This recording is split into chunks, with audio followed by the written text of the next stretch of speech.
জঙ্গলে একটা আমের গাছ ছিল। একদিন ওই আম গাছের কাছে একটা ভয়ানক ডাইনি চলে আসে। ওই ডাইনিটা এসে একটা আমের রূপ নিয়ে সে আম গাছেই থাকতে লাগে।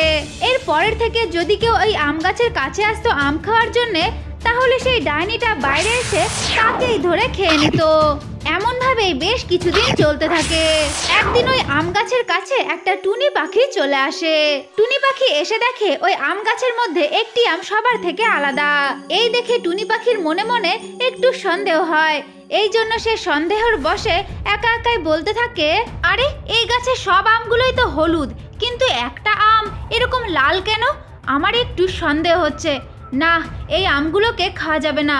আমি যাই, গিয়ে জঙ্গলের মিষ্টি পরীর কাছে যাই, গিয়ে তাকে সমস্ত ঘটনা খুলে বলি।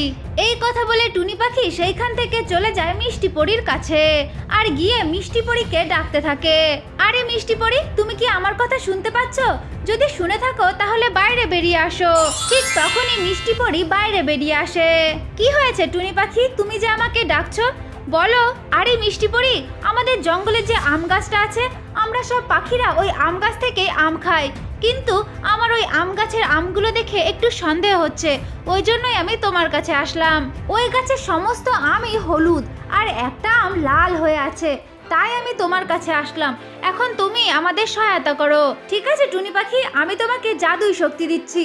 তুমি এই জাদুই শক্তি ওই আমের উপরে প্রয়োগ করো। যদি কিছু থেকে থাকে তাহলে অবশ্যই পালিয়ে যাবে। এরপরে মিষ্টি পরী তার জাদুই শক্তি টুনি পাখিকে দিয়ে দেয় আর টুনি পাখি সেই আমের কাছে চলে আসে। টুনি পাখি আমের কাছে এসে তার জাদুই শক্তি ওই আমের উপরে প্রয়োগ করে। ঠিক তখনই একটা ভয়ানক ডাইনি বাইরে বেরিয়ে আসে আর এসে সেইখান থেকে পালিয়ে যায়।